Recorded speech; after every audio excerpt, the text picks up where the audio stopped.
The Republican Party controls no real levers of power in Washington. They have yet to settle on any national leadership at all.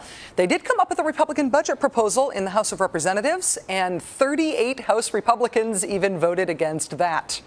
The GOP, in other words, is clearly in exile. But the conservative movement has found a reason to live. They have found something about which they feel very positive, something they are ready to rally around. I speak, of course, of teabagging. Angry taxpayers, or at least some of them, are taking to the streets in the spirit of the Boston Tea Party. More than 250 locations in all 50 states will hold rallies on April 15th. Americans sick of government bailouts and wasteful spending, taking their message to the streets, and it's spreading fast. We're all over it. They're going to try and send tea bags to D.C. D.C. Teabag the White House. Teabag the fools in D.C. Teabagging. After spending weeks mailing tea bags to members of Congress, conservative activists next week say they plan to hold tea parties to proverbially teabag the White House. And they don't want to teabag alone, if that's even possible. They want you to start teabagging too. They want you to teabag Obama on Twitter. They want you to, quote, send your teabag and teabag Obama on Facebook.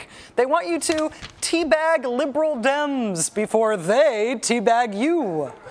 And all this non-consensual conservative activist teabagging is just the start. All across America on tax day, Republican members of Congress are lining up to speak at teabag Tea Party events.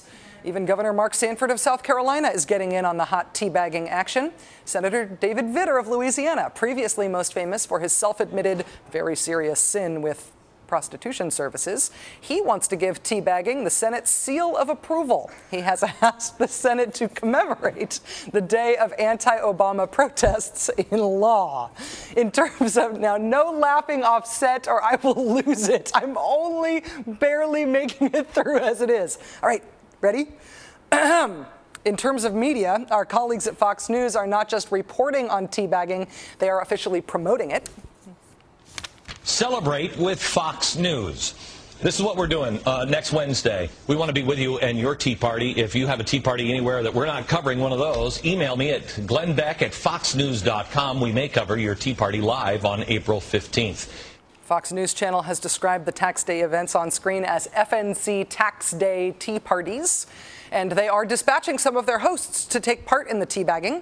But amid the celebration of inchoate right-wing bad feelings and the denunciation of taxes, spare a thought for the man who you'd think might have the most to gain from harnessing the power of mass organized public teabagging. That, of course, would be Republican Party Chairman Michael Steele. Mr. Steele apparently asked to address a teabag Tea Party event in Chicago next week, but organizers turned him down, saying that he is welcome to show up at the event, but not welcome to speak. The organizers did say that they thought the event would be, quote, a fantastic time for Chairman Steele to listen to what we have to say. Though presumably if he is being teabagged while doing so, the message will be a bit muffled. Joining us now, Air America's national correspondent and Daily Beast contributor, Anna Marie Cox. Anna Marie, thank you for being here. Good to be here, Rachel. The Boston Tea Party was about taxation without representation, right? The protests planned for Tax Day are about the plan to go back to the Clinton-era tax rates for rich people. Is that the purpose of these, and is that the parallel they're trying to draw? Well, it's the parallel they're trying to draw, Rachel, but, you know, it is true that teabaggers are grossly underrepresented in Congress. I'm trying to work on that personally, but, you know, well, one can only do so much. I think David Vitter really is the right spokesman for the movement, though. That's a point well taken, and which I was afraid to allude to, and that's why you're here, because you're braver than I am. So many Republicans are addressing the tax day teabag parties. Michael Steele has been rejected. Is he not considered a true teabagger by the movement? Well, you know, he said in that GQ interview that he thought teabagging wasn't a choice, that you couldn't change whether or not you would be a teabagger. I think the teabaggers now really believe that it's something that they've chosen to do, that they can't, that they could change if they wanted to, but they won't. Well, in terms of what's going to happen on tax day and what's been happening with the teabagging of Congress, which has been happening through the mail, which I don't even know is possible, I've sort of never really believed that you can be held responsible for the people who say they agree with you. So we've had this enthusiasm expressed for the teabagging events by white power groups like Stormfront and by the secessionists and by the armed militias. And I don't think you can really hold the teabaggers responsible for that. But is there a radical message here? I mean, the whole idea here is about revolution, sort of, right? Well, yes. I mean, I think that the people, the teabaggers, would like it to be more radical than it is. But the fact is, people have been teabagging for a long time, and they probably will continue to do so. Fair enough. Most of the energy of these events seems anti-Obama. You saw all the Facebook and Twitter things, teabag Obama, teabag Obama. But then there's the rejection of Michael Steele, and I wonder if there's also a chance that this sort of gets channeled into being, teabag Arlen Specter, teabag John McCain, against Republicans who voted for any of the bailouts. Well, who wouldn't want to teabag John McCain? That's all I have to say. But I really think actually it's probably going to be more directed at Obama, and this is actually very much part of, I think, the midterm strategy. It's going to be teabagging like 24/7 when it comes to the midterms.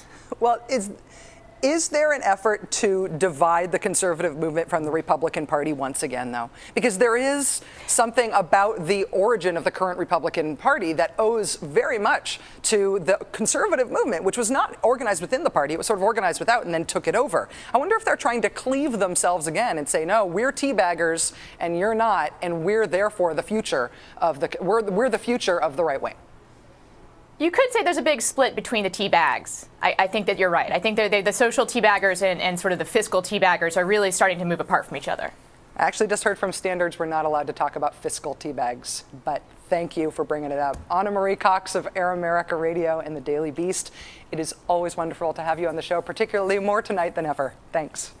All right. Thanks, Rachel. One more thing about teabagging. If you want to teabag someone in Washington, how about giving it the personal touch? At Patriot Depot, you can order a teabag with a personalized miniature armed Minuteman tag, and they will send it to Capitol Hill. The website hopes to send 1 million of them at the low, low price of $1 a teabag. Where does the money go? They don't exactly say, though they do note that teabag purchases are not tax deductible.